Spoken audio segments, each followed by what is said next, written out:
붉은 원. 모든 길이 하나로 모였다 흩어지는 이 도시의 심장. 나는 진해 중원 로터리다.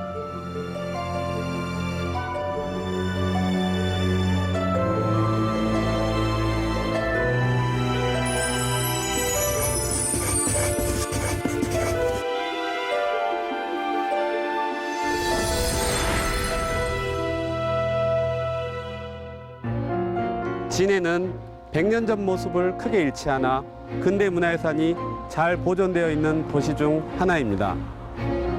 낮은 건물들 사이 잘 정비된 길을 따라 걷다 보면 마치 시대극 속에서 방금 튀어나온 듯한 건물들을 곳곳에서 마주칠 수 있는데요. 도로변을 따라 길게 이어진 오래된 건물들. 대부분 일제강점기에 지어진 것들이다. 진해 시내의 주요 간선 도로들도 100년 전 형태와 너비 그대로다. 20세기 초 진해에 그려진 일본의 식민지 도시 계획.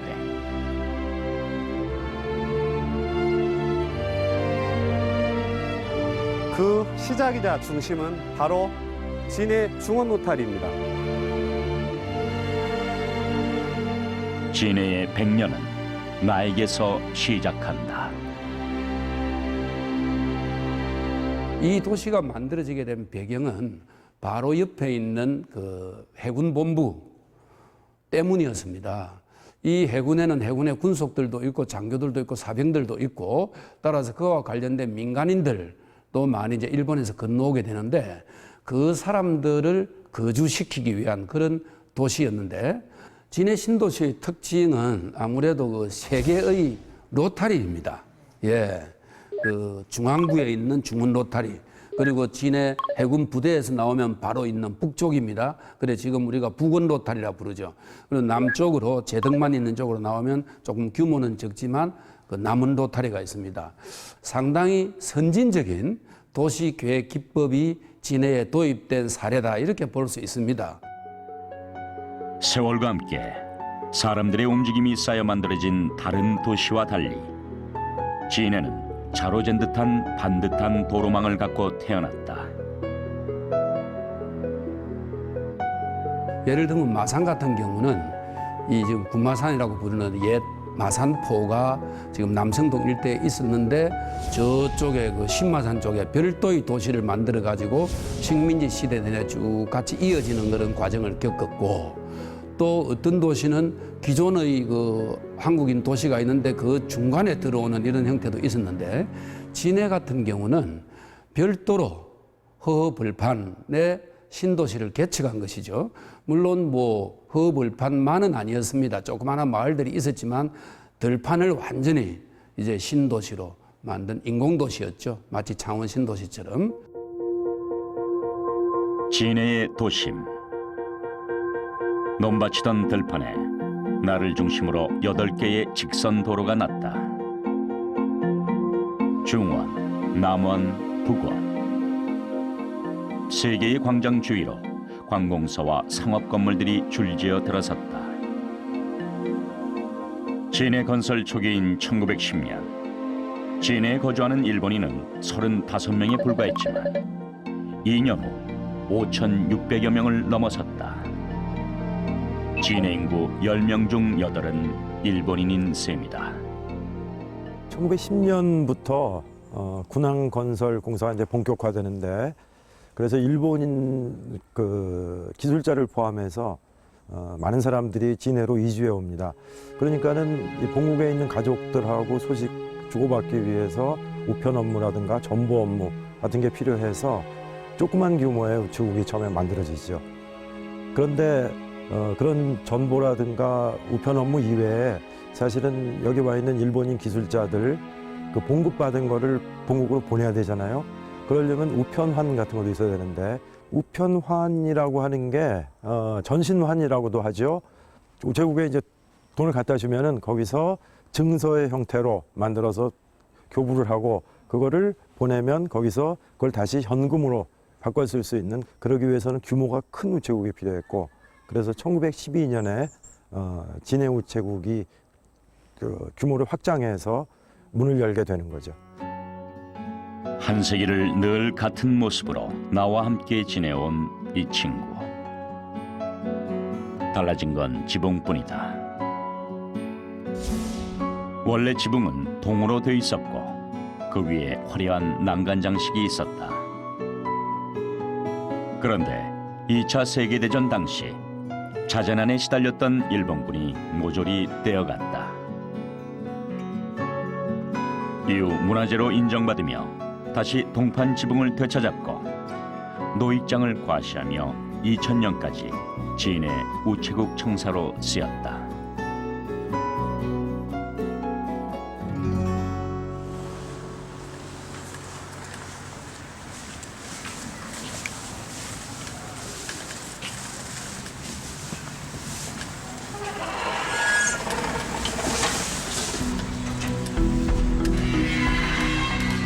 시계가 달린 화려한 아치형 문을 들어서면 넓은 홀이 나타난다.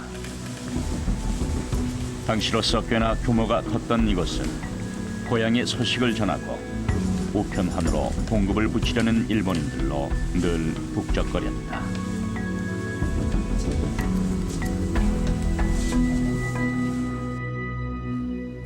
진해 우체국 같은 경우는 굉장히 독특하게 내부에 있는 목조 기둥이라든지 이런 것들이 그 당시에 조각했던 형태 그대로 보존이 되어 있네요. 대부분 보면 리모델링을 해가지고 이렇게 원형이 남아있는 경우는 극히 드뭅니다. 지금 현관문 쪽도 보면 문 주변에 되게 이게 화려한 장식들이 많이 남아있죠. 이렇게 원형 아치라든지 이런 장식 형태들이 당시 러시아풍들이 좀 남아있는 것 같은데요. 굉장히 공을 들였고 보존 상태가 굉장히 좋은, 천장도 보면 천장에 있는 환기통도 당시 그 수공의 문양 그대로 남아있는 걸 볼 수가 있네요. 특히 건물 앞뒤로 난 오르내리 창을 보면 당시 건물에 얼마나 공을 들였는지 알 수 있다.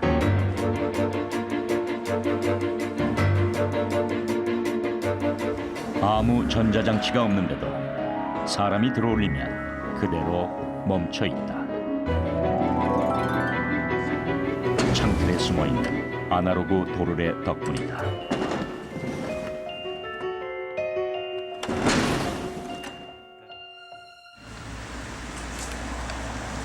근대의 화려함을 보여주는 진해 우체국은 1981년 사적 제291호로 지정되었다.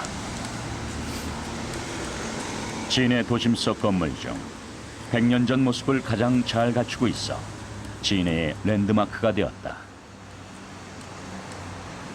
하지만 우체국이 바로 옆에 새 건물을 지어 이전한 이후 옛 우체국은 더 이상 일반인에게 내부를 공개하지 않는다.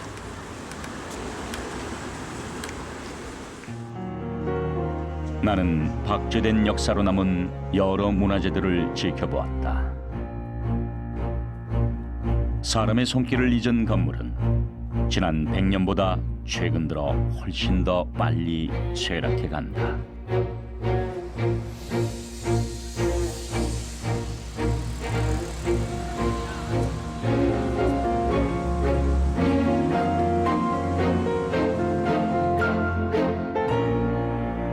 일본에 의해 건설된 신도시 진해, 그 중심인 중원 노타리. 하지만 일제에 의해 현대식 도로가 건설되기 훨씬 이전부터 이곳은 진해 중심부 역할을 해왔습니다. 내가 있는 이곳의 원래 이름은 중평한들. 그 넓은 들녘에서 9개 마을 2천여 명의 주민들은 평화롭게 살았다. 나는 그 한가운데 있던 낮은 언덕이었다. 제가 듣기로는 중평 한들이었습니다. 그러니까 논밭으로 이렇게 되어 있고 사방이 산으로 둘러싸여 있고 앞에는 바다가 띄어 있는 하나의 요새와 같은 그렇게 상당히 오지였죠. 그렇게 농부들이 평화롭게 그렇게 지냈는데 그 중원 한들에 약 1200년 정도 가량 된 팽나무, 즉 포구나무가 한 그루 있었습니다. 그 농부들이 거기에서 일하다가 그 그늘 밑에 쉬기도 하고 또 때로는 당상 역할도 했습니다. 중평언덕 한가운데 천년 묵은 당산나무. 신라시대 때부터 사람들의 신목이 되었던 존재. 팽나무 인근의 마을 주민들은 풍년을 빌고 서름을 풀며 당산목에 마음을 기대었다.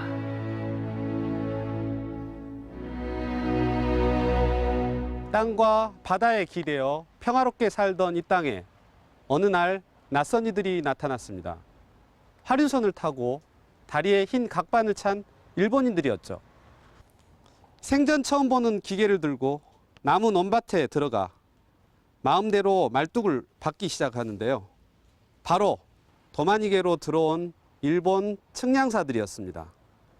1905년 12월에 그때 일본 해군 오카노 중좌 그 휘하에 육전대와 측량 기사들이 도마니계에 내려서 도만뜰에 들어오면서부터입니다. 군항 경력에 대한 측량을 하게 된 거죠. 그 군항 경력이 이제 군항 입입 금시도 해가지고 들어올 수 있도록 그 지도를 만든 겁니다.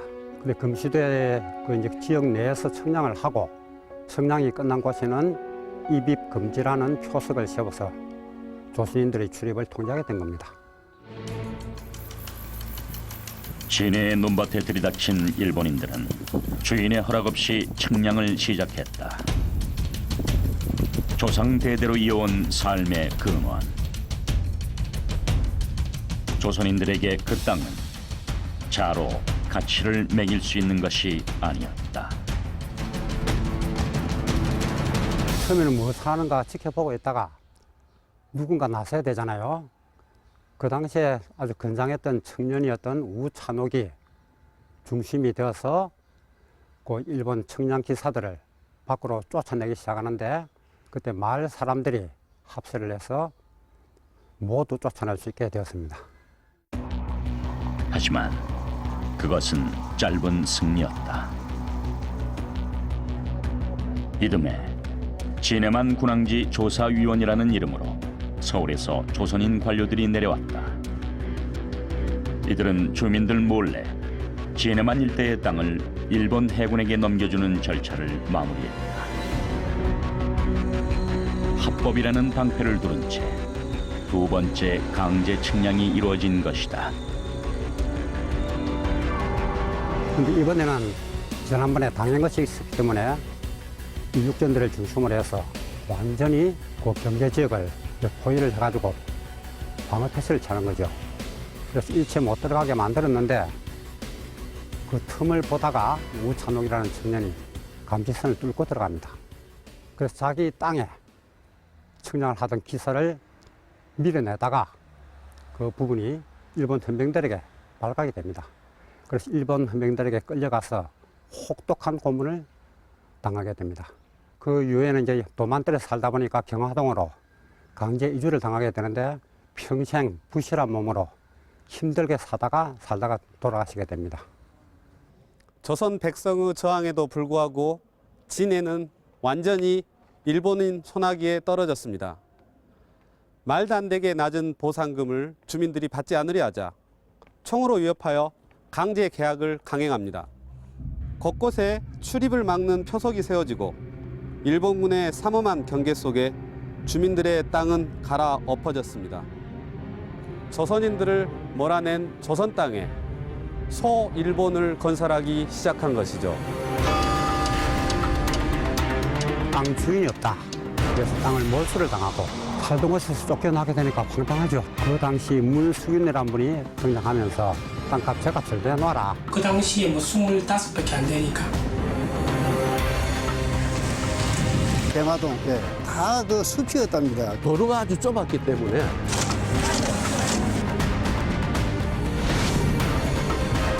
이 팽나무야말로 진해 신도시의 시작이고 끝이었다.